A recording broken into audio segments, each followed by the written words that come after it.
Good morning, beloveds. Welcome to this blessed service here at UUSM. My name is Dr. Susan Hendricks, and I am filled with joy to be your worship associate today.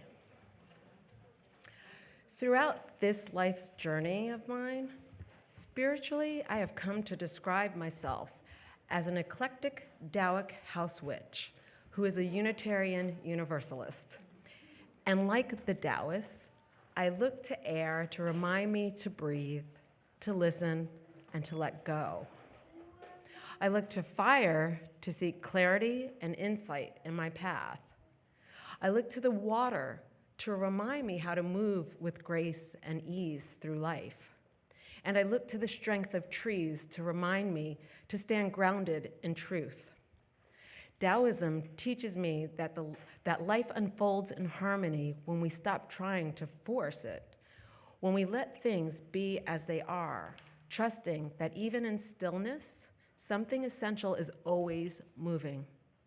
Taoism invites me to notice that wisdom isn't found in striving, but in listening to the wind, to silence, and to what my own breath is teaching me. From earth-centered traditions, I've learned to honor the turning of the seasons, the dance between light and dark, between growth and rest. Each shift reminds me that everything has its time, that endings and beginnings are not just a circle, but a spiral, and each return is a new turn, a deepening of the journey, echoing the rhythms of the earth, the seasons, and our own unfolding lives. Pagan wisdom invites us to celebrate the earth as sacred text and to see divinity in soil and in moonlight, and to remember that joy and reverence belong together. The natural world isn't a backdrop to our lives, it's the heartbeat of our belonging. And through Unitarian Universalism, I've come to see how these truths connect. Our faith invites us to hold science and spirit together, to seek wisdom in both reason and mystery, and to live out our respect for the interdependent web of all existence, not as an abstract idea, but as a way of being. Unitarian Universalism asks us to be awake to love in action, to stretch our compassion wider, to build justice grounded in empathy, and to recognize that when we care for the earth and one another, we are participating in something holy. So as we gather this morning to celebrate Samhain, our witches' Sabbat, I invite us to bring our full selves, our curiosities, our questions, and even our uncertainties. Let us take a breath together and remember the holy is not separate from us. It is right here in this room, in our shared breath, in the earth that sustains us, and in the love that connects us. Come, let us worship together.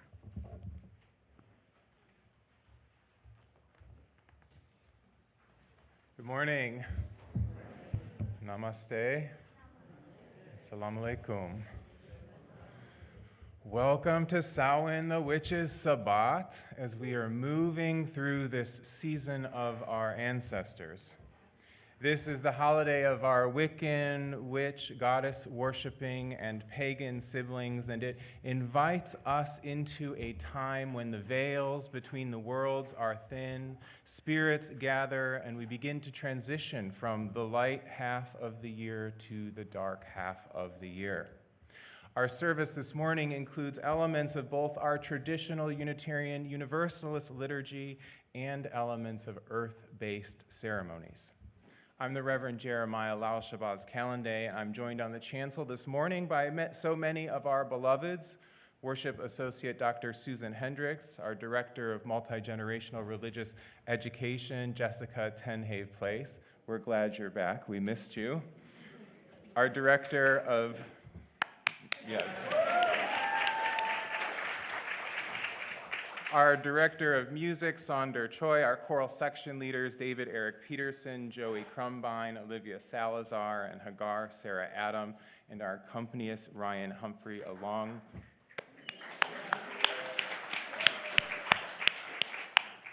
with our phenomenal choir. We also have a few special guests helping us this morning with some of our magical workings. Rima and Carrie are also joining us, and we are grateful for their presence and leadership. I want to offer a special thank you to our dedicated team of family ministry volunteers, and they're always looking for more volunteers, especially those of you who can commit to regularly be in the cottage on Sunday mornings and help out with children's and youth RE. It's really a dynamic program that we have growing with Jessica's guidance and leadership. And our team includes Jason, Cynthia, Shauna, Jennifer, Eric, Beth, Linda, Larry, and Vilma in our leadership roles, and we are so grateful for all of them. Our chancel flowers this morning are in celebration of Greg Wood's birthday, which I believe was yesterday. Happy birthday, Greg.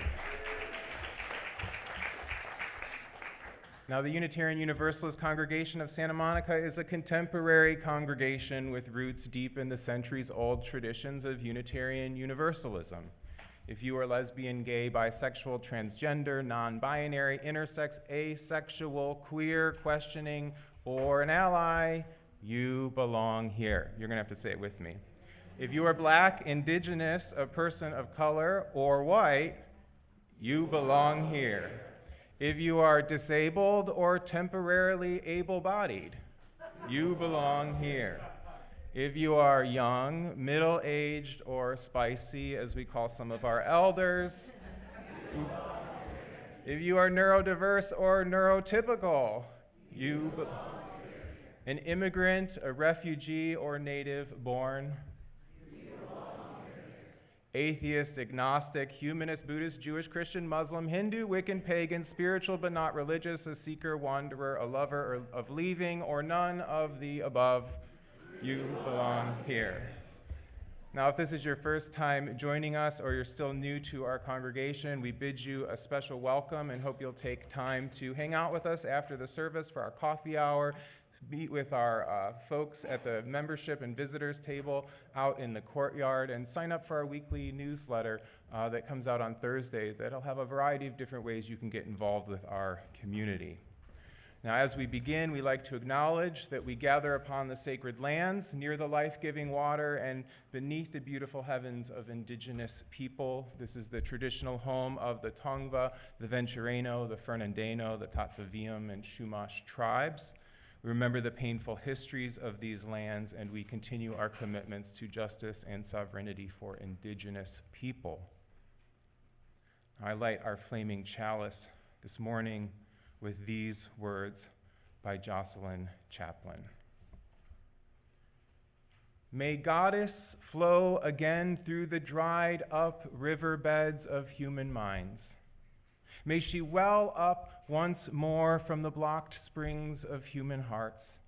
May she dance with courage in office blocks and railway stations and through virtual spaces around the world, dissolving hierarchies and creating a deep equality for all members of the human race. May it be so.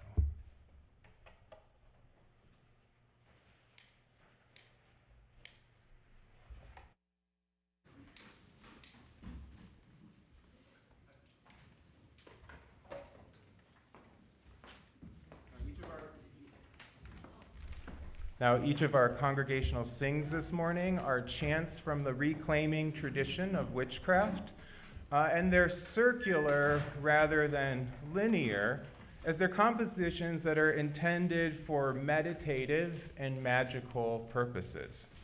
Our opening congregational sing, Body of the Earth, is intended to help us ground and to commune with the earth and the heavens and the cycles of life, all of which we are a part. Rituals and earth-based traditions often begin by restoring our connection to nature. Starhawk reflected that when this chant was sung in the early years of the reclaiming tradition, there was always a disco ball spinning overhead to inspire everyone in their imagining of being among the stars. So let us rise in body or spirit and enter this meditation of communion with nature and the cycles of life, and then we will remain standing for our covenant and hymn of praise.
Love is the doctrine of this church. The quest for truth is its sacrament, and service is its prayer. To dwell together in peace, to seek knowledge and freedom, to serve humankind in fellowship, thus do we covenant with each other. El amor es la enseñanza de esta iglesia. Buscar la verdad es su sacramento, y el servicio es la oración. Vivir juntos en paz, buscar el conocimiento en la libertad, servir a la humanidad en comunión, así es como convenimos unos a otros. Rise.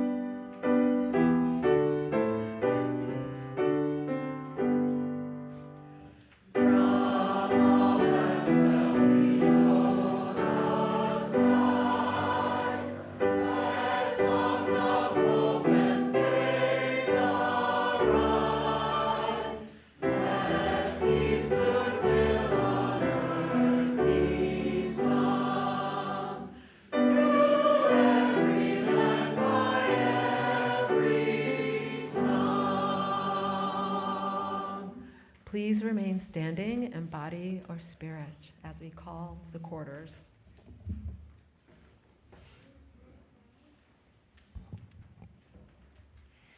When beginning any ceremony in the craft of the wise, it is traditional to welcome the spirits of the four directions and the sacred elements of air, fire, water, and earth to bring the powers to the right. You're invited to join us as we welcome each by standing and turning to face each direction in body or spirit with hands raised before you. Although this is intended to help us connect with forces of nature, it is also to conjure them within ourselves and the many qualities which they represent. And so we will begin by facing east, the direction of the rising sun. The east is located in the back corner of the sanctuary by the tech booth. Spirit of the east, spirit of air, of morning and springtime, be with us as the sun rises in times of beginning, in times of planting. Inspire us with the fresh breath of courage as we go forth into new adventures. Now we turn to the south, the direction of our ancestors. The south is located by the corner of the sanctuary with our piano. Spirit of the south, spirit of fire, of noontime and summer, be with us through the heat of the day and help us to be ever growing. Warm us with strength and energy for the work that awaits us.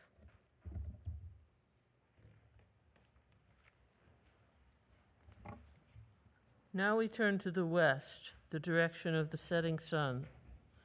The west is located by the children's and youth corner of the sanctuary.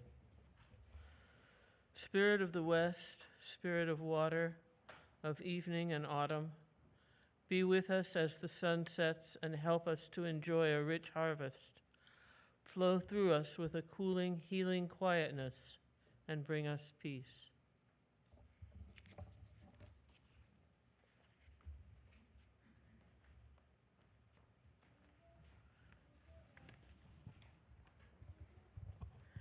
Now we turn to the north, the direction of wisdom. The north is located by the anteroom where the pictures of our ministers hang on the wall.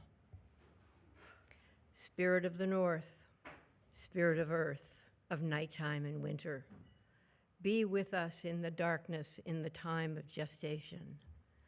Ground us in the wisdom of the changing seasons as we celebrate the spiraling journey of our lives. Welcome.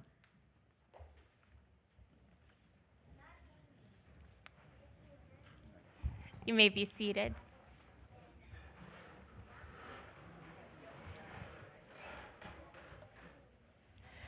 And now is our time when we collect donations for the Westside Food Bank. So I'll ask my helpers in the corner to grab a bag, and then if you have a donation that you've brought today, please raise your hand, and one of our helpers will come bring those to the front. So thank you very much, everyone.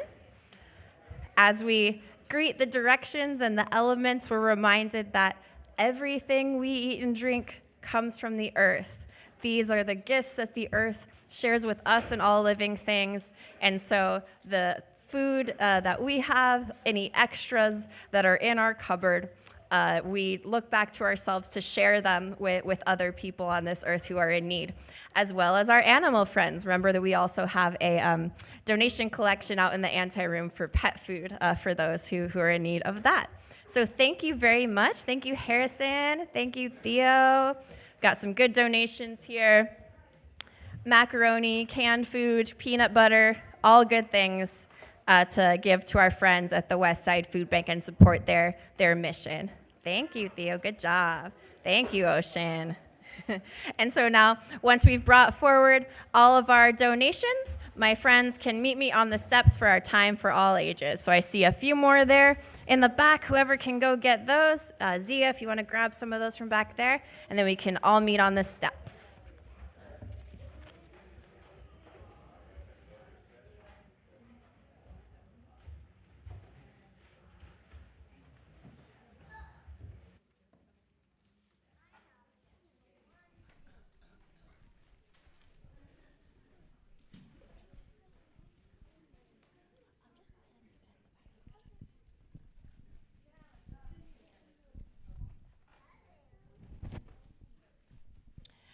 Welcome, friends. I'm so glad everyone is here with us today. I see a few new faces, some old friends.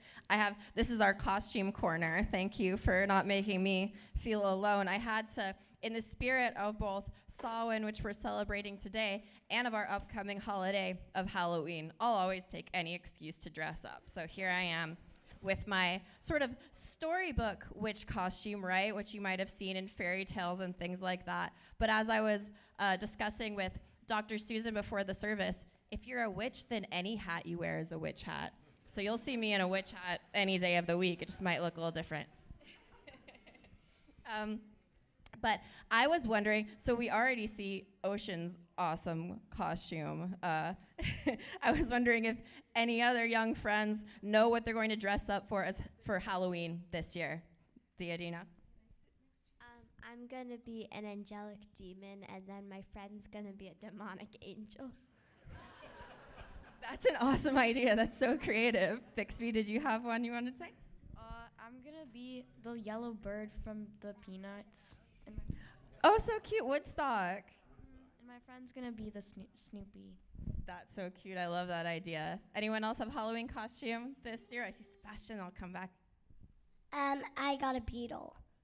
A beetle, like an insect, a beetle, not Ringo. Okay, cool. Okay, we'll do Emerson and then Calvin. Mine is very strange, but I'm going to be toothless, and Jackson's going to be a cop. That is an interesting mix. How about you, Calvin? This is pretty scary for other guys. Even pretty scary of it's called Fire Face, but women is really scared of this. My costume is Five Nights at Freddy's Foxy. Yeah, it is a little scary, but Halloween's a time to get a little scary. Do you want to can you say meow for us, Gary? Do you want to say anything else what you're dressed up as? That's okay. You looked excited to talk, but that's okay. What do you think? I'm dressing up as an elf from Keeper of the Lost Cities. Nice, cool. I love all your guys' costumes. Do you want to say yours, Thea? Bee. A bee. Nice. How about you, Eloise? Do you want to share? I'm a moth. A moth. Oh, so we have a whole little insect family. I love it. Anyone else who wanted to share their costume idea? Well, I love this. I love dressing up. Halloween has always been one of my favorite holidays. And so I wanted to share a little bit today about how Halloween is connected to other holidays. And so Halloween made its way to the U.S. In the 1800s, along with the waves of Scottish and Irish immigrants that were coming to America. And has anyone ever seen the old movie Meet Me in St. Louis? It's one of my favorites.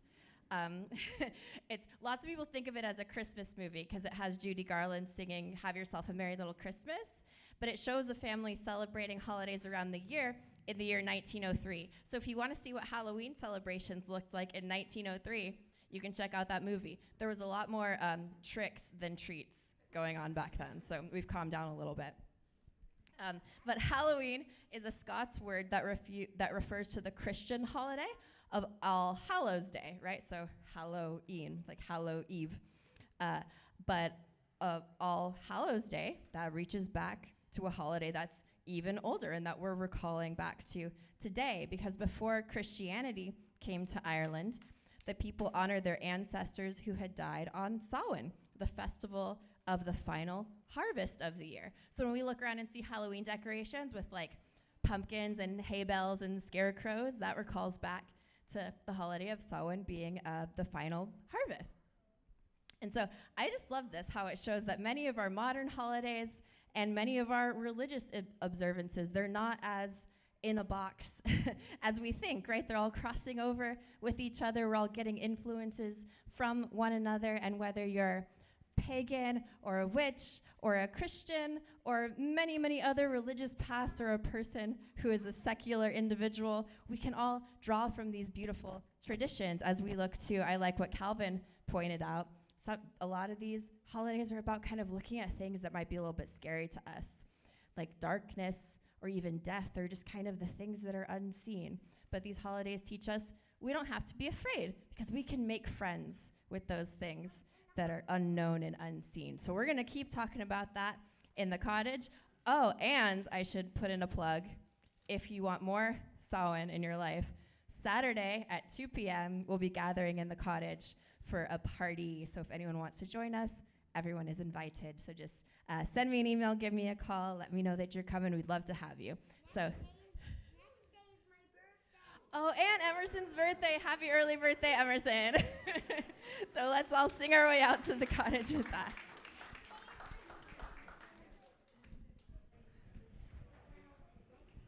Let's sing our song of blessing.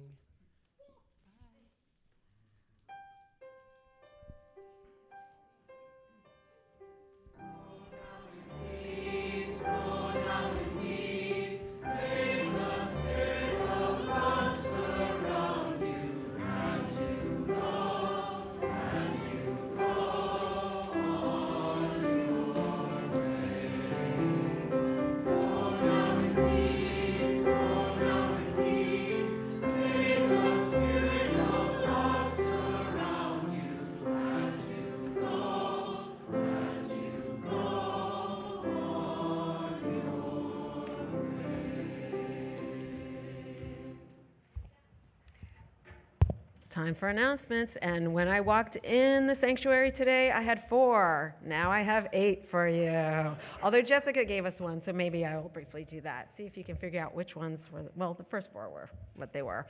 So first, please silence your phones. We love your presence, not your playlist. Second, our church is honored to welcome visitors. Please find out more about our faith at the in-person First Sunday Visitor Meetup after the first Sunday of each month. The next one will be next Sunday, November 2nd, upstairs in Forbes Hall, room 3. Bring your questions and find out more about us. Our next announcement comes from our ministerial search team. Did you see in our Thursday announcements that our congregational profile survey has been published? It's live. Yay! This anonymous in-depth survey will help ministerial candidates better understand who we are here at UUSM. Please be as honest as possible. Leadership is ready for your feedback. A summary and analysis of the report of this will be reported out to the congregation later. If you have questions about the survey or the search today, throughout November, and at different points throughout the year, there will be members of the search team available to talk with you about the search process at our table that will be located outside. The search committee members are here to listen. As well, another focus group in a series of conversations currently taking place through mid-November will meet in the southeast room of the cottage from noon to 1 o'clock today to discuss such questions as, how would you describe our congregation to a prospective minister? What qualities and or skills would you hope to see in a new minister at UUSM? What are important parts of the minister's job?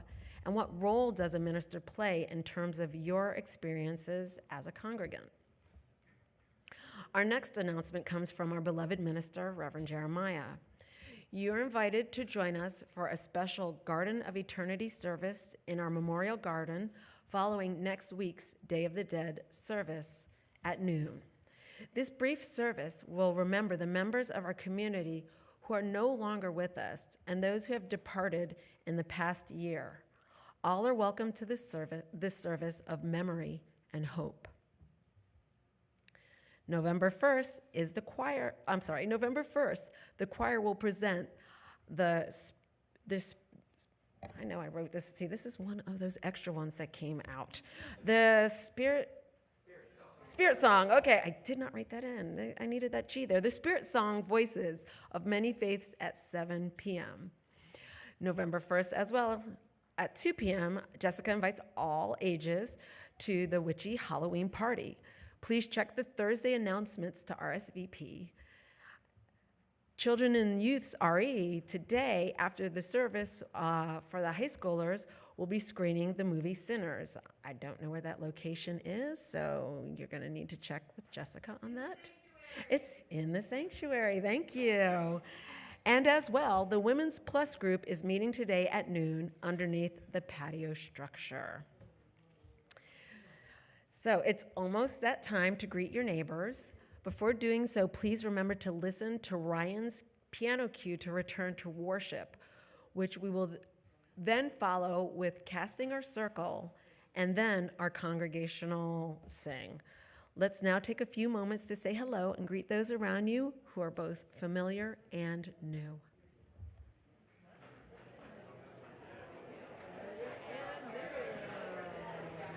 Familiar and new.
In the traditions of the wise ones, the space is purified, the directions and elements are summoned, and a circle is cast.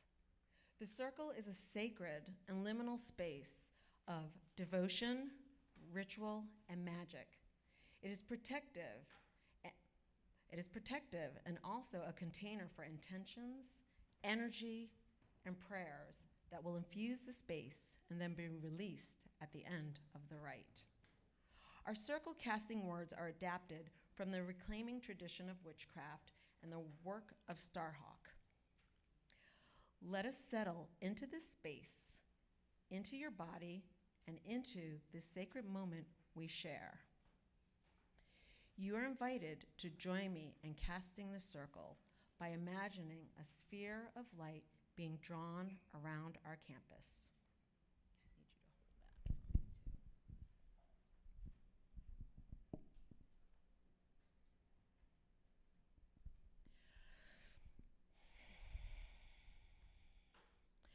Behold, day and night, hidden from sight.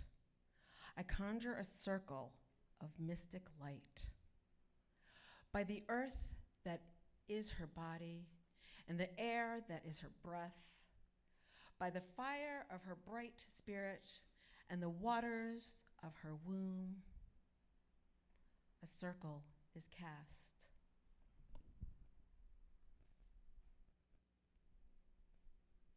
We are between the worlds, beyond the bounds of time, where night and day, birth and death, joy and sorrow meet as one.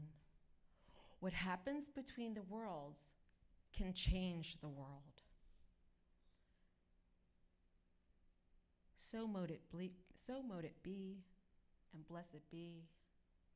Let us now raise the spiritual energy of this congregation to imbue our circle with a radiant light with our chant, "We are the power in everyone."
The circle is cast, the magic is invoked, and we enter now into our time of contemplation, spiritual deepening, prayer, and meditation. Let us return to center by riding the waves of our breath with our awareness and connecting to the divine spark deep within. With each breath, we calm our restless spirits and invite peace to be present with us. With each breath, We nurture the spark within and allow it to fill us with inner light. With each breath, our awareness glows with a refreshing radiance, and we make these moments sacred together.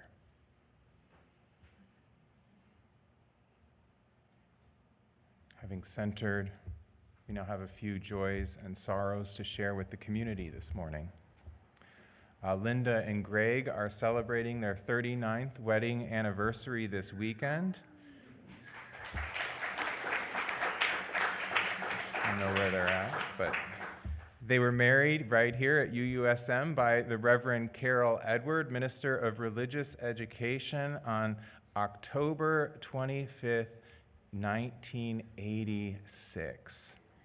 I was 4 years old. Congratulations, Linda and Greg. We celebrate with you and hold you in the light of our beloved community. And a joy and a sorrow. Judith Martin Straw is sorry to miss the Samhain service as a practicing pagan, and she's delighted that the church is celebrating the holiday.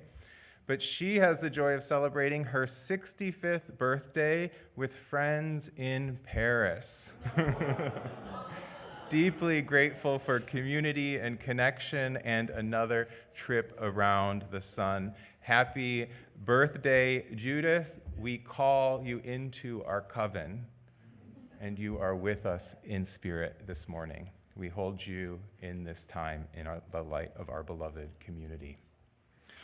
Now, our mindfulness prayer this morning is a witch's invocation, probably the most famous of them, The Charge of the Goddess by Doreen Valiente and adapted by Starhawk and abridged by me.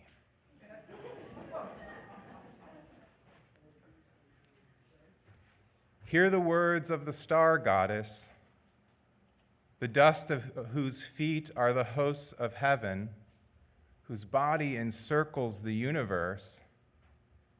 I, who am the beauty of the green earth and the white moon among the stars and the mysteries of the waters, I call upon your soul to arise and come unto me, for I am the soul of nature that gives life to the universe. From me all things proceed, and unto me they must return. Let my worship be in the heart that rejoices, for behold, all acts of love and pleasure are my rituals. Let there be beauty and strength, power and compassion, honor and humility, mirth and reverence within you. And you who seek to know me, know that your seeking and yearning will avail you not, unless you know the mystery. For if that which you seek you find not within yourself, you will never find it without. For behold, I have been with you since the beginning, and I am that which is attained at the end of desire. Let us meditate together now for a few brief moments of silence. I will sound our singing bowl to begin and end our time for silent meditation.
Witches are preparing to gather with their covens for the holiest day on the wheel of the year. It is a liminal time when the seasons are shifting from months of fertility and light and life to those months of gestation, darkness, and death. Spirits of the ancestors are said to be close in this time when the veil that separates the world of the living from the world of the dead is at its thinnest. Ghouls, goblins, and creatures of the night are also thought to wander our temporal plane when the realms are so near. We carve jack-o'-lanterns to invite friendly spirits and to ward off the harmful. Many among the living are preparing their costumes for celebrations that are both ancient and modern. All Hallows' Eve lives on as the contemporary expression of the witches' ancient Sabbat. Even mainline religious movements sense something of the liminality of this time with their holidays of All Saints' Day and All Souls' Day, along the much older celebrations of Dia de los Muertos, the Day of the Dead, which we will honor here in our sanctuary next Sunday. In the Christian liturgical calendar, this is the time of All Hallowtide, or the season of holiness, which has been honored for over a millennia. Older still, though, is this celebration of Samhain, whose origins among the Celtic people extend back at least to Neolithic times. This is the season when the sun hangs low in the sky, the shadows are lengthening, the nights are growing longer, and coolness is returning. The trees in many places are changing, becoming awash in colors of tangerine, maroon, burnt umber, and indigo. Slowly they lose their colorful foliage, leaving their skeletal shapes on the horizons, as though reminders to our own mortality. It's an especially haunted time where I grew up in the forest city of Ohio. Those barren tree branches scratch against the windows and against the walls of the homes. The winds howl, the floorboards creak, and you may be left on occasion sensing a presence with you in the night. Neo-pagans, those who practice the reconstructed old religions that existed before the monotheistic faiths, teach us that all of these shifts in the natural world not only remind us of our own mortality, but they also help to attune us with the worlds beyond if we are open and receptive and listening. It's a good time to sit and watch the bright rising moon, to light a candle or two or three and sit amidst the darkness, amidst the stillness, with a cup of tea, and think of those who have gone before. Even here and now, we might imagine in this time the empty spaces in the pews and the hollowed ground of this space populated with the ancestors of yonder years reunited with us once more. Who do you remember? Who is here with you? Whose lives will you celebrate next week with pictures and mementos on our colorful ofrenda? In San Francisco, witches and pagans are preparing to dance the annual spiral dance, something I loved attending when I lived there for so many years. For 47 years, they have gathered in one of the largest such gatherings on the planet to commune with their beloved dead and work magic for the transformation of their communities and society. In the late 1970s, the witch Starhawk published her now famous book by the same name. And to mark its release, they held the celebratory dance and worked magic. Now, a movement had been growing in England and the United States since the 1950s, and perhaps earlier, that was reclaiming witchcraft and the ancient pagan religions of the world, especially those of Europe. And by the 1960s and 1970s, the feminist, queer, hippie, and environmental movements began intersecting with these earth-based pagan spiritualities. Our own liberal religious tradition was also in this transformative brew. The Covenant of Unitarian Universalist Pagans, or CUPs, explains their history and evolution as follows. In 1977, the UUA General Assembly passed the Women and Religion Resolution. This was in response to the growing feminist awareness that much of the imagery of woman in this liberal denomination was actually rather illiberal, a heritage of previously unexamined patriarchal norms. The resolution mandated an examination of those norms. The earliest known organized UU pagan worship was held at the 1980 UU Continental Feminist Theology Convocation. This convocation saw the celebration of the first water communion, if you've ever heard of that, now a standard ingathering service for many UU communities, much goddess discussion, and a witchcraft workshop. The first UU pagan organizing effort was held at the 1985 General Assembly in Atlanta. A meeting was held of a small group that envisioned the organization that became CUPS.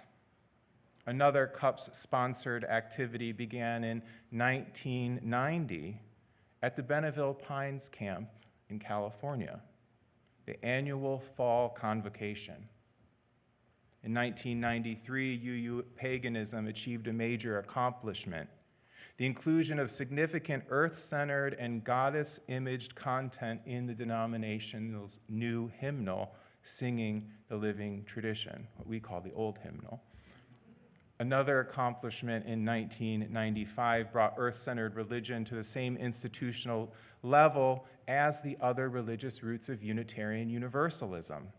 A sixth source became adopted by the General Assembly in Spokane, Washington, adding a formally recognized roots of UU spirituality. It read, "The spiritual teachings of earth-centered traditions would celebrate the sacred circle of life and instruct us to live in harmony with the rhythms of nature." So modern-day Unitarian Universalism, as end quote, has been deeply influenced by the neo-pagan movements, and we have likewise influenced neo-paganism. We published many of the classics of contemporary Wicca, witchcraft, and paganism, including Starhawk's book, Dreaming the Dark, Sex, Magic, and Politics, and Margot Adler's seminal neo-pagan work, Drawing Down the Moon. Margot, in addition to being an NPR correspondent, support public radio, and Wiccan priestess, was also a Unitarian Universalist. In her text, she names the three defining theological characteristics of the broad and diverse spiritualities of neo-paganism. They are animistic, polytheistic, and pantheistic. Simply put, these viewpoints conceive of the universe and the earth as alive and filled with vital energies. They view deity as wearing many masks or having many forms. There's no one universal conception of the divine. And the presence is immanent in human beings and throughout all of nature, not distant, hiding away in the heavens somewhere. Such a spiritual worldview differs substantially from the monotheistic faiths and the secular empirical rationalism that dominate our society. They emphasize care for the earth, feminism, power with rather than power over, inclusion and celebration of LGBTIAQ+ people, sex positivity, reproductive justice, and diversity and pluralism. They're not, however, foreign to our own traditions as UUs, as we've intermixed with these spiritualities for so long.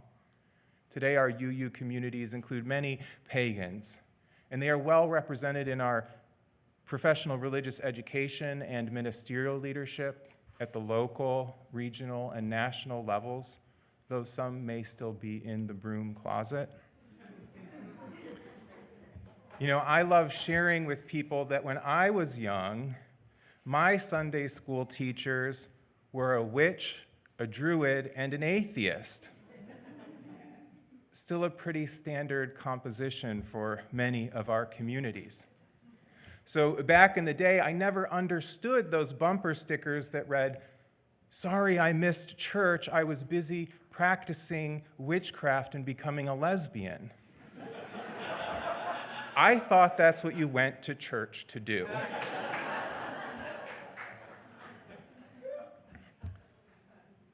So now we've communed with the earth and the stars, remembered our connection to the holy ground beneath our feet and the heavens above us. We've called to the four directions and invited the sacred elements of earth, air, fire, and water into our sanctuary. We've cast our circle to demark our sacred space and enter into the liminal consciousness of creativity and possibility. We've raised energy with our chanting that recalls the power in each of us, something we need to remember now more than ever. We've welcomed the divine feminine, she who is the beauty of the green earth and the white moon among the stars and the mysteries of the waters. Together we are casting a spell with magical spiritual leadership from some of the witches and pagans in our very own congregation. In the spiral dance, these intentions, energies, and shifts in consciousness are directed to the welfare of nature and humanity. The spell that is sung in that great ceremony declares, "May all who are ailing here find care for the spirit and the body.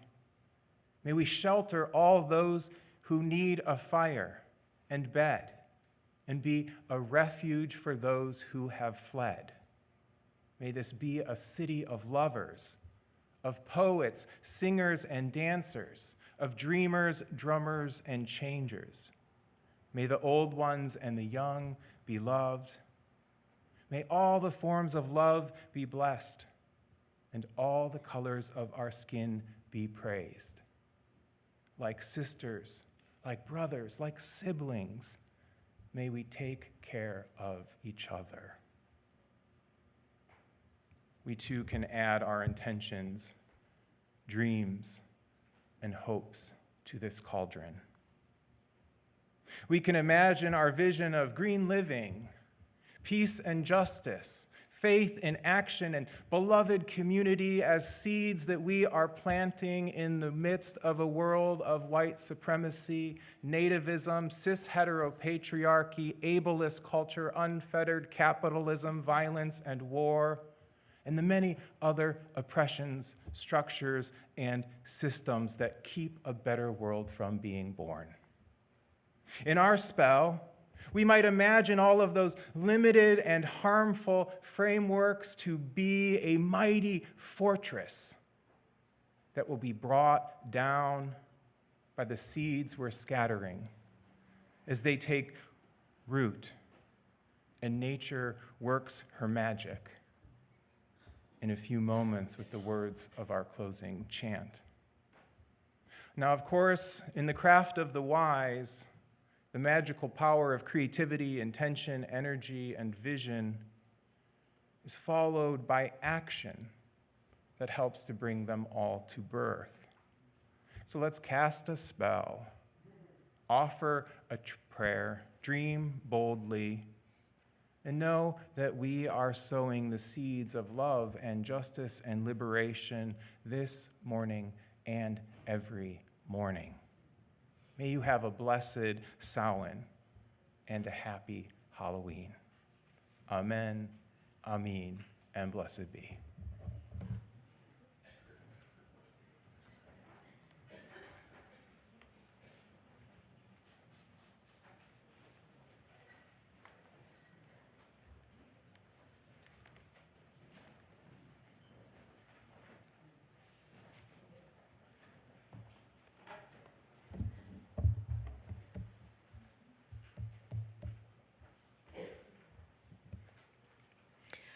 As a generous congregation and as part of our spiritual practice, half of this morning's offering will go to support the good work of our congregation, and half will be shared with an organization that furthers our UU liberal religious values and principles in the wider world.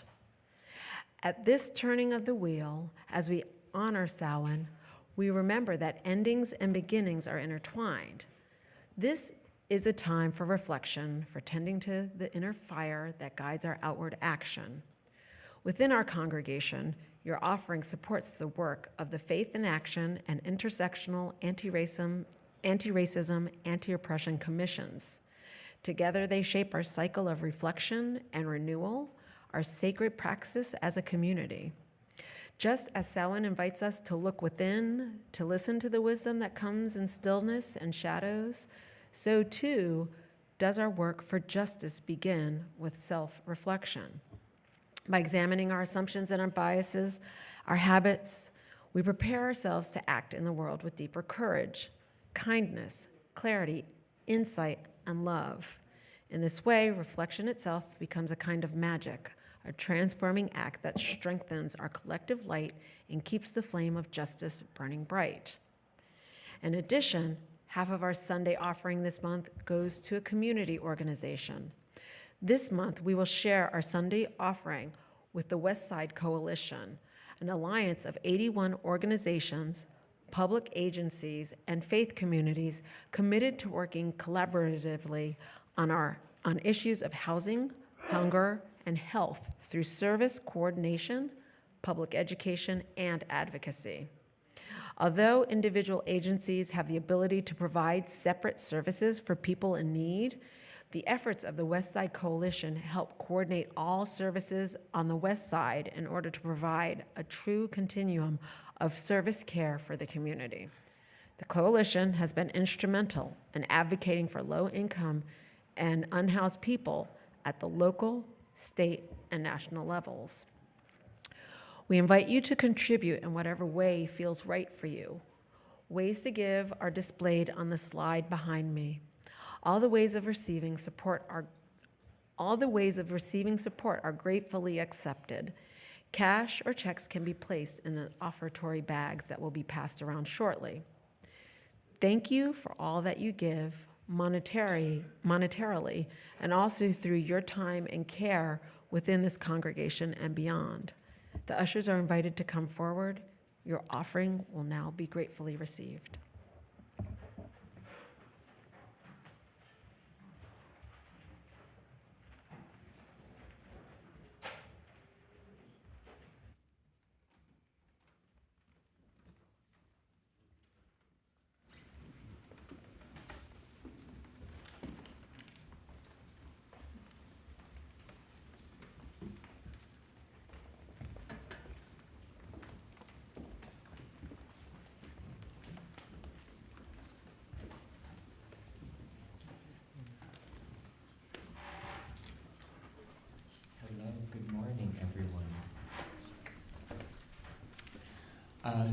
Today, for the offertory anthem, we would like to give you a taste of something from our concert next week.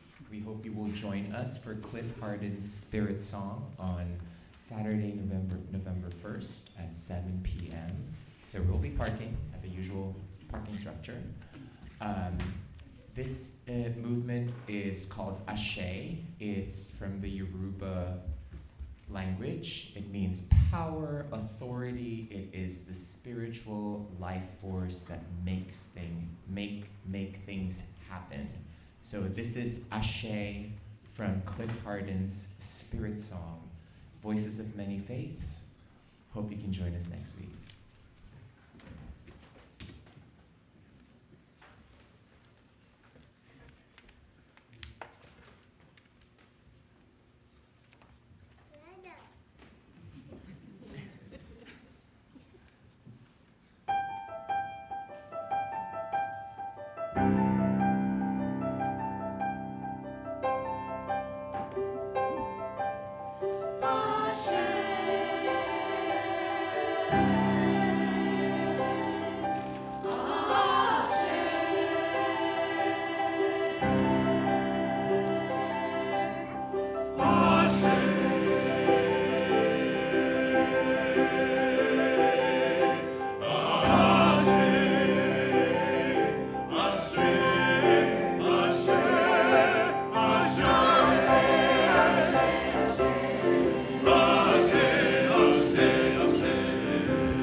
Please rise in body or in spirit for our final congregational sing, our final Starhawk chant.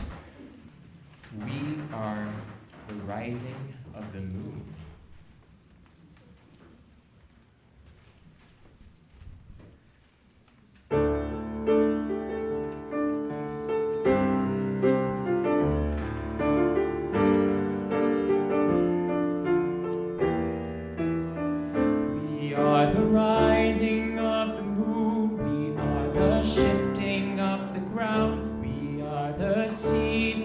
Takes root when we bring the fortress down. We are the rising of the moon. We are the shifting of the ground. We are the seed that takes root when we bring the fortress down. We are the rising of the moon. We are the shifting of the ground. We are the seed that takes root when we bring the fortress down. We are the rising of the moon. We are the shifting of the ground. We are the seed that takes root when we bring the fortress down. We are the rising of the moon.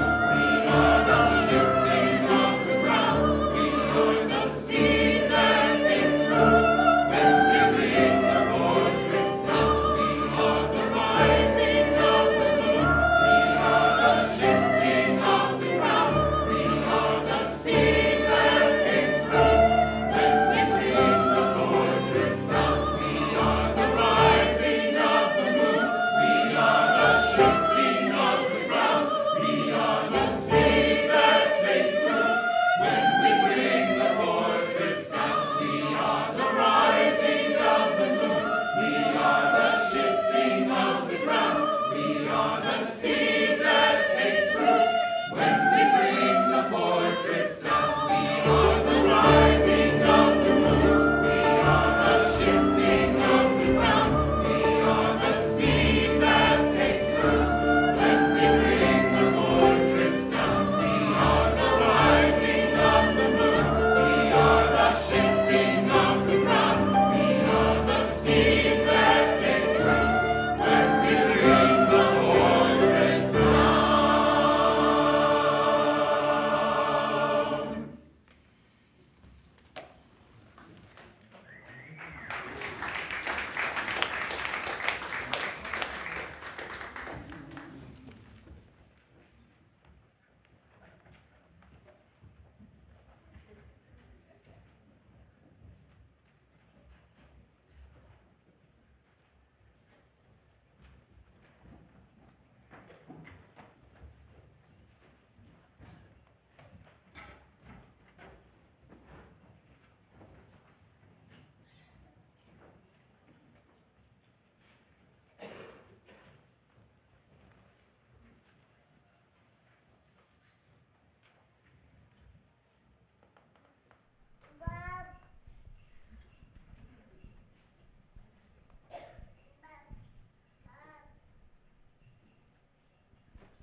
In the words of Starhawk, we offer our gratitude to the spirits and elements of the four directions: earth, air, fire, and water, and to the mother of all life for joining us in this season of Samhain. The circle is open and unbroken. Merry meet and merry part, and merry meet again.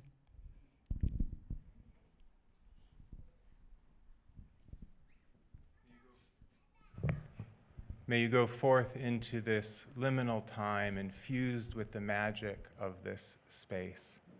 May you hold fast to that which is good and return to no person evil for evil. But may you strengthen the faint of heart, support the weak, help the afflicted, honor all beings.